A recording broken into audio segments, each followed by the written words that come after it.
You need to leave now. What? I'm just having coffee. You're trespassing. Manager says you're making people uncomfortable. I bought this coffee. I'm not bothering anyone. The woman arrives early, the way she always does. Downtown Seattle is still waking up. Rain streaking the sidewalks. Commuters funneling toward offices with coffee cups in hand. Inside the cafe, every table is already taken.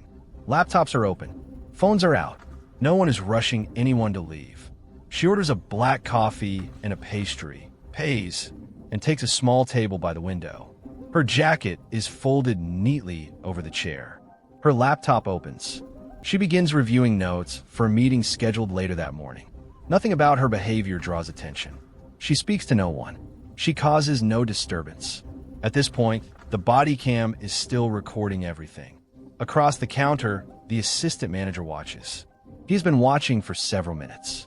In his mind, something feels off. The cafe is busy. People are waiting. She has been sitting for a while. He doesn't ask if she needs anything. He doesn't check the receipt. He doesn't approach her at all. Instead, he calls the police. When Officer Evan Miller arrives, the morning rush hasn't slowed. He enters with the posture of someone expecting resistance.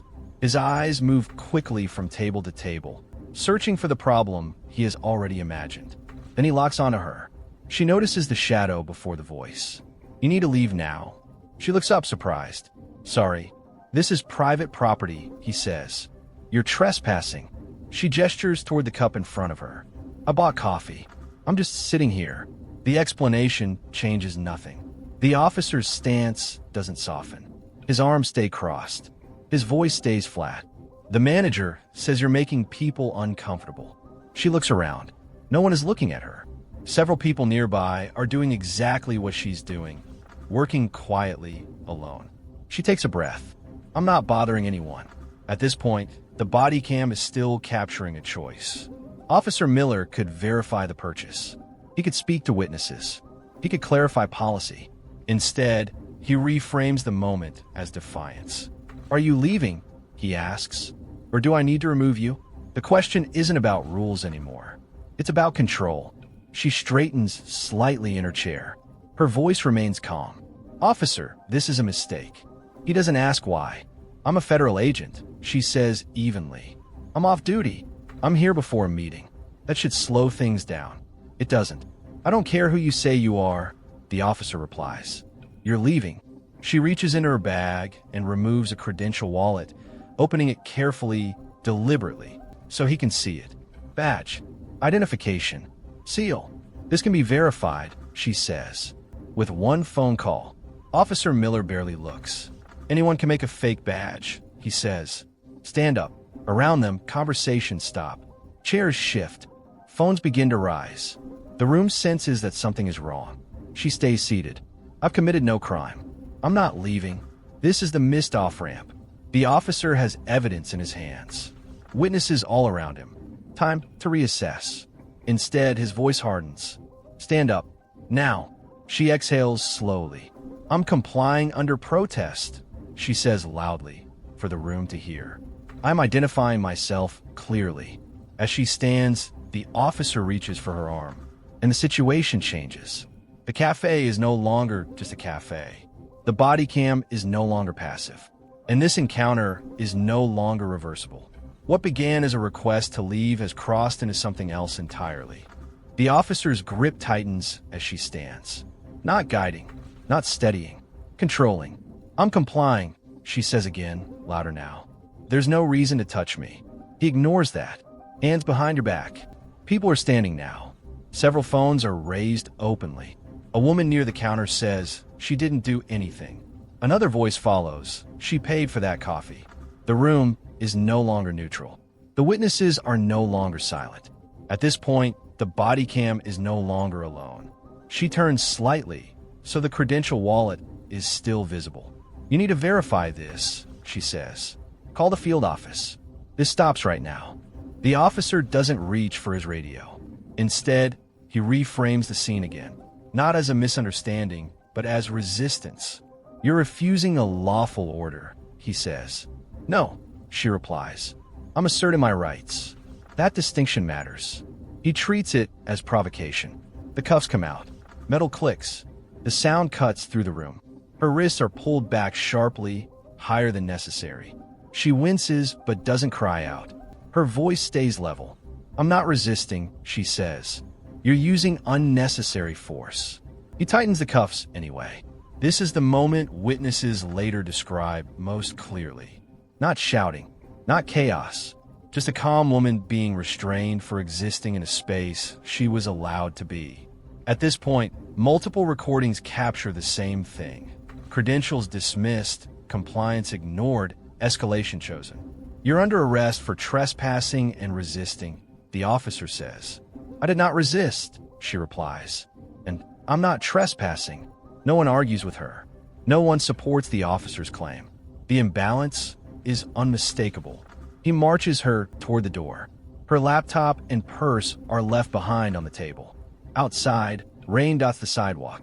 A patrol car waits at the curb, lights beginning to draw attention. "This is all documented," she says as they step outside. "Every second of it." The officer doesn't respond. She reads his name from the badge plate. She says it calmly, not as a threat. "As a record, you are arresting a federal agent without cause," she continues. "You refuse to verify credentials. This will not disappear." At this point, the body cam has captured something permanent. Bystanders follow them out. Phones are up. One person narrates aloud what's happening. Another asks the officer why he didn't just check the badge. No answer comes. The back door of the patrol car opens. "Get in." She does. As the door closes, the crowd remains on the sidewalk, watching the car pull away. What was supposed to be a quiet removal has become a public event. What was supposed to end in minutes has already spread beyond the cafe. At this point, the exposure is no longer preventable. Inside the moving car, she stares forward, wrists burning, memorizing details. Timestamps, statements, sequence. She has built cases before, and she understands something now. This is no longer about a mistake. It's about what happens when authority refuses to listen, even when the truth is held directly in front of it. The patrol car turns toward the precinct, and the system is about to notice what one officer chose to ignore. The patrol car pulls into the precinct lot without urgency. Inside, nothing feels routine. She is still cuffed as she's guided through the front doors. The desk sergeant looks up, then looks again. The pause is small, but it's there. Something doesn't match the report he's about to hear. "What do you have?" the sergeant asks. The officer answers quickly. "Trespassing. Refused to leave. Resisted." The words land, but they don't settle. She speaks before the narrative can harden. Her voice is controlled, professional, exact. "Sergeant, I identified myself as a federal agent. I showed credentials. I asked for verification. I complied fully. This arrest is without cause." The room goes quiet. At this point, the body cam is no longer the only record. The sergeant turns to the officer. "She showed you credentials?" The officer removes the wallet from his pocket and hands it over. Claims they're real. The sergeant opens it. He doesn't rush.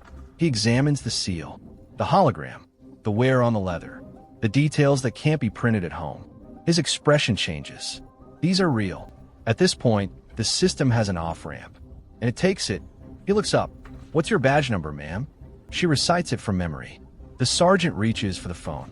The call is short, quiet, confirmatory. Within minutes, the answer comes back. Active federal agent.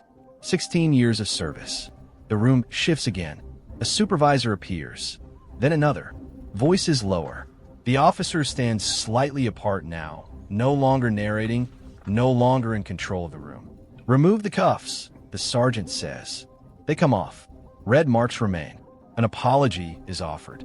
It is immediate. It is procedural. It does not erase what just happened. At this point, the body cam footage becomes evidence. A lieutenant arrives and listens without interruption. She looks at the agent, then at the officer. "Badge and weapon," she says. The order is final. The officer hesitates, then complies. For the first time since the Café, his authority visibly collapses. Administrative leave is issued. An internal investigation is initiated. Statements are requested. Supervisors begin asking questions that should have been asked earlier. Outside the building, the videos are already spreading. Multiple angles.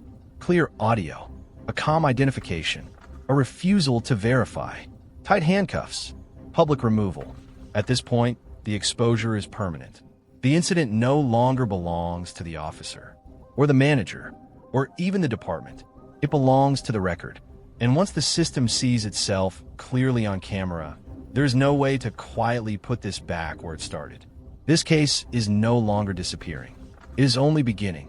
The fallout begins the same day. By the afternoon, the videos are everywhere. Different angles, different voices, the same sequence. A woman sitting quietly. Credentials presented. Verification refused. Handcuffs applied anyway. The footage does not argue. It simply shows. At this point, the facts no longer need interpretation. The department places the officer on administrative leave pending investigation. Within weeks, the findings are complete. The arrest lacked probable cause. The refusal to verify federal credentials violated basic procedure. The use of force was unnecessary. The pattern of prior complaints, documented, unresolved, ignored, now matters. Termination follows. His name is entered into the National Decertification System. His law enforcement career ends without ceremony. There is no redemption arc, no press conference, just paperwork and finality. The manager who made the call is dismissed from his job. The Café issues a public apology and revises its policies. None of it undoes the damage already done. Civil litigation moves faster than expected. The evidence is overwhelming. Witness videos, bodycam footage, internal records, federal confirmation logs. The city settles.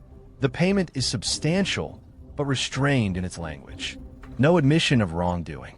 No statement of intent beyond compliance. Accountability arrives without comfort.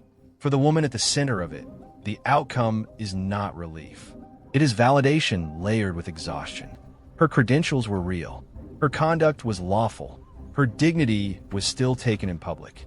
She testifies later, not as an accusation, but as a record. This happened while everything was documented, she says. And most people don't have that. The room is silent. This case had footage. It had witnesses. It had documentation. Most people don't. If accountability only arrives when cameras are rolling, what happens when they aren't? If you believe stories like this need to be told, hit the subscribe button. Awareness is where accountability begins. Do you think officers should be required to verify federal credentials before making arrests in non-emergency situations? Drop your thoughts in the comments.